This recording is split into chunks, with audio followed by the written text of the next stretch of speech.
Samajwadi party के वरिष्ठ नेता राजपाल कश्यप जी हमारे साथ मौजूद हैं बातचीत के लिए। उनसे कई मुद्दे हैं, उस पर बात करेंगे। सर, प्रधानमंत्री नरेंद्र मोदी सौगात मोदी देने जा रहे हैं मुसलमानों को। 32 लाख मुसलमानों को ईद के मौके पे किट देंगे, उसमें राशन होगा, उसमें सेवइयाँ होंगी, इस तरह की चीज़ सौगात के रूप में दे रहे हैं। पहले तो बीजेपी के लोग नफरती भाषण छोड़ें, आपसी भाईचारे की बात करें। जुबान से भी भाईचारा दिखना चाहिए, व्यवहार में भी भाईचारा दिखना चाहिए। और नफ़रत भरे भाषण लगातार दिन रात दे रहे हैं। और जब नफ़रत से जनता जान चुकी, ये हिंदू मुसलमान करा रहे थे, अब जनता जान चुकी, इनको बेनकाब कर रही है। अब जनता इनके कोई झांसे में नहीं आने वाली। अब इनको लग रहा है कि अब इससे काम चलने वाला नहीं है, सरकार हमारी नहीं बनेगी। तो ये सरकार बनाने के लिए, लेकिन अब कोई झांसे में फंसने वाला नहीं है। इन्होंने बनाए तो कई दलित लोगों को भी राष्ट्रपति तक बना दिया। उनका बाबा साहब का तो अपमान कर रहे हैं ये लोग। गृह मंत्री के तरीके से बाबा साहब के बारे में टिप्पणी कर रहे हैं और संविधान खत्म कर रहे हैं, आरक्षण खत्म कर रहे हैं, पिछड़ों के हक अधिकार मार रहे हैं। कई पिछड़े मंत्री भी तो बनाए हैं। ये दिखा के उनके हक अधिकारों पे डकैती डाल रहे हैं। और लगातार नफरती भाषण योगी आदित्यनाथ जी बोलते हैं। देश के प्रधानमंत्री, गृह मंत्री लगातार जिस तरीके की टिप्पणियां भी कभी देख लें अपनी ना, तो इनकी मानसिकता ठीक नहीं है।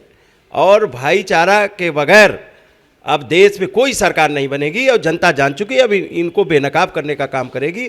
अब इनके कोई झांसे में कोई फंसने वाला नहीं है। ना पिछड़ा, दलित, अल्पसंख्यक, आदिवासी माननीय अखिलेश यादव जी के पीडीए के साथ में चट्टान बन के खड़ा है। अब इनको मुंहतोड़ जवाब 27 में देगा। आपके सांसद हैं रामजीलाल सुमन, उन्होंने राणा सांगा के बारे में कहा कि गलत टिप्पणी कर दी, घर पे तोड़ फोड़ हो गई। और बयान आ रहे हैं लगातार करणी सेना के लोगों के कि मुंह काला कर देंगे, गर्दन मार देंगे। इस तरह की चीज़ें जो है वो अब सुनने को मिल रही। सोशल मीडिया पे बहुत वायरल हैं चीज़ें। तो जो ये हमला हुआ है उसको कैसे देख रहे हैं? आगरा में करणी सेना पुलिस की मौजूदगी में हमला हो गया। पुलिस की ही मौजूदगी में हमला नहीं हुआ है, उत्तर प्रदेश के चीफ मिनिस्टर के ज़िले में उपस्थित में हमला हुआ है। और वो लोग बोल भी रहे हैं। तो उनके जो करणी सेना के लोग हैं और जिन लोगों ने बयान दिया है, उससे भी जाहिर होता है कि उत्तर प्रदेश सरकार के संरक्षित गुंडे गए थे, जो भेजे गए थे। और इसीलिए तो आप वो खुद स्वयं बोल रहे हैं।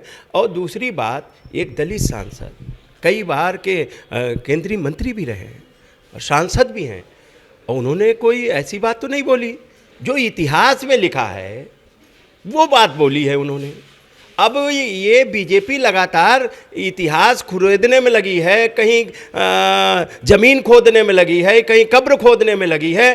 तो ये पुरानी बातें खोदेंगे तो ये बातें तो निकलेंगी। और जो उन्होंने इतिहासकार से आप पूछिए जाके, उसने कैसे लिखा या कैसे, तो उन्होंने तो इतिहास की बात बोली है ना। और जब इतिहास में पीछे जाएंगे तो ये बातें तो सब आएंगी। तो ये कहीं न कहीं एक सरकार का इससे मानसिकता पता लग गई कि एक दलित सांसद जो राज्यसभा में सांसद हैं, उनके ऊपर किस तरीके से हमला हुआ, इसकी घोर निंदा करते हैं।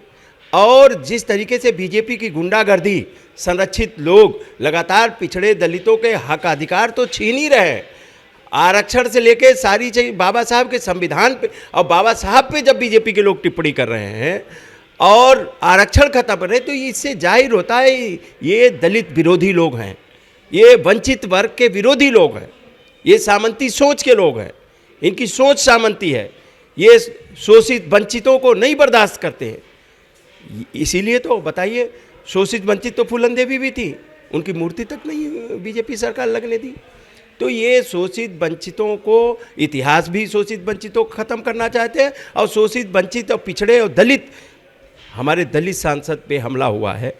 और जिस तरीके का सरकार ने अपना रवैया दिखाया है, निश्चित तौर पर ये दलित विरोधी हैं। और अम्बेडकरवादी लोग सब जान चुके हैं, ये संविधान भी विरोधी है। इसका मुंहतोड़ जवाब देने का काम समाजवादी लोग करेंगे और पीडीए के लोग करेंगे।